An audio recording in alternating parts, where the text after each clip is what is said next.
Sir David Samworth is a hugely successful businessman who's always believed that looking after the people in his organisation and the communities in which they live is the key to both business success and personal satisfaction.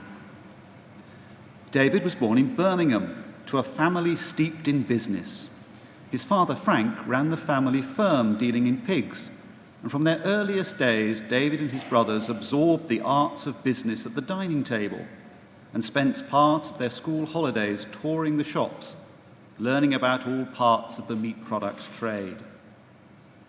Childhood was a happy time for David as he excelled in sports and music alongside his academic work, but it was always clear to him that a life of business was his destiny. First, however, there was national service with the Leicestershire Regiment, where he was posted to the Sudan and formed a lifelong love for Africa, which is still with him to this very day. The family business had been completely disrupted by the food policies of the Second World War, so Frank had to start again. And in 1950, he had acquired a business in Nottingham, making a range of pies. All three sons joined the new business as they left the forces and continued to learn their trade from the bottom up, through practical butchery, baking, and service in the shops. Starting with just 3 shops, the business grew rapidly as the increasingly affluent population of the 50s enjoyed release from the tribulations of wartime rationing. The key to success was always quality, with Frank personally tasting the products made each day, another value which has driven David throughout his subsequent career. David soon found, however, that his best talents lay in strategic management. He saw that just selling products in their own shops limited the business, and it was he who oversaw the development of sales to other shops, the harbinger of huge success in the future. This was an early example of his exceptional strategic vision and his understanding that the business had to generate profits to support future development. Thus, he defined the third part of the troika of values: people, quality, and profit, which underpinned massive future success. David soon realized that the business world was changing and new skills would be required, so he took himself off to the Harvard Business School, where he learnt the latest thinking. When he returned, his father stood back from the business, leaving David and his brothers to drive it forward. Growth was rapid, and as chairman and chief executive, David oversaw the progressive acquisition of a range of other businesses, so that by the early 70s, the now publicly quoted firm was a major national player in the food business, building large state-of-the-art factories to produce products sold both through their own shops and increasingly own brand products for major supermarkets. David found, however, that life in a large PLC was not really for him. And in 1978, he and his brothers sold up. At the same time, David and his wife Rosemary directed funds into a charitable trust that was to become a major part of David's life and enable him to support both communities in which he worked and major work back in Africa. David was soon asked to chair the Government Meat and Livestock Commission, a role he discharged with great distinction, being awarded CBE in recognition. He spent a few years as a non-executive director of other companies, but never lost his connections with the family business, and soon returned. David's brother John had acquired Ginsters, then a small Cornish firm making pasties, but now a brand virtually everyone in the country will recognise. In the mid-80s, John decided to step back, and David became chairman of the overarching company, Samworth Brothers, the firm which exists today.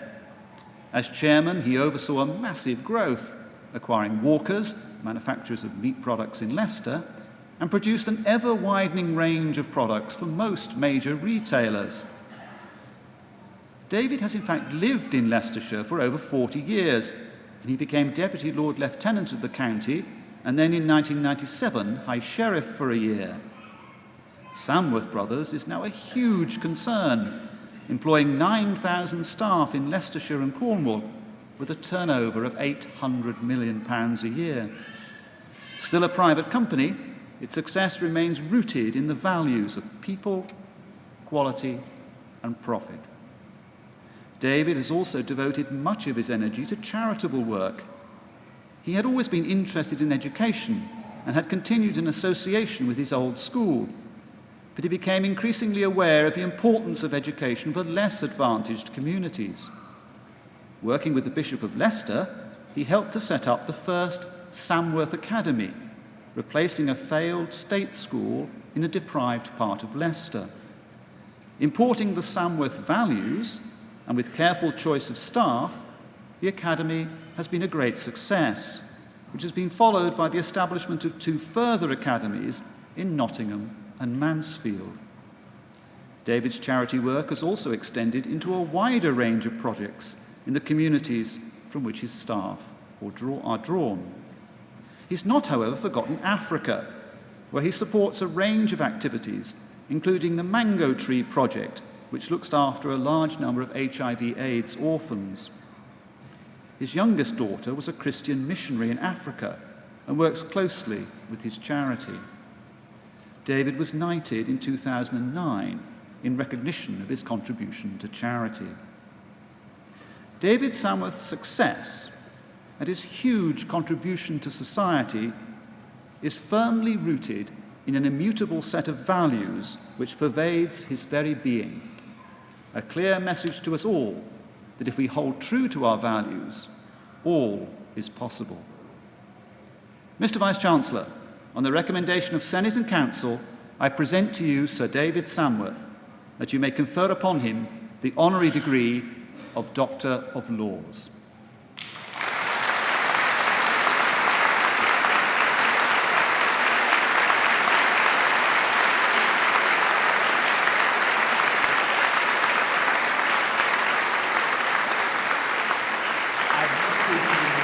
Of Doctor of Laws and welcome you among us. Many congratulations.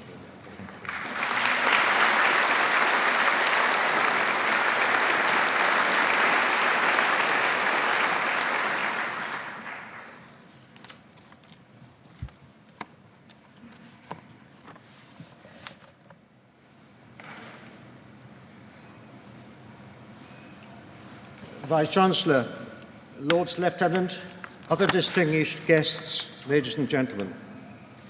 Thank you, Vice-Chancellor, for the great honour that the University have done in conferring on me the Honorary Degree of Doctor of Laws. To receive an Honorary Degree from any university would be a great privilege. To receive one from the University of Leicester, acknowledged, as you've just said in your speech, to be one of the finest universities in the country, and so highly respected worldwide, is an honour which I never dreamt. In his kind oration, Professor Peterson mentioned my business colleagues, my wife, Rosemary, 42 years, and my family. My recognition this morning is as much theirs as it is mine. Turning to the graduates of today, I add my congratulations to those of the Vice-Chancellor. You have every right to feel proud of your achievements. And I want to suggest to those of you whose minds are now turning towards your careers, and I understand that some of you already have jobs, that you might consider one in manufacturing. I realise that in doing so, William Blake's image of 200 years ago of dark satanic mills might spring to mind. Today's reality is that progressive manufacturing industries and companies require bright and committed people with a wide range of skills: engineering, product development, sales and marketing, finance administration, IT, and a whole range of humanities. But more importantly than this, before you consider any career, if you want to make a success of it, you must first of all think about your own personal ethos and values. Where do you stand on the important issues of life? Honesty, integrity, the importance of people of any race or creed, and putting the care of others before yourselves. Only when you've answered these and similar questions for yourselves individually will you have the moral compass that will help you through the unbeatable highs and the unbearable lows of life. Whatever direction your future takes, I wish you all good luck in achieving your personal goals. In conclusion, Vice-Chancellor, as a proud member of this university now, I wish you continuing success, and once again, I thank you.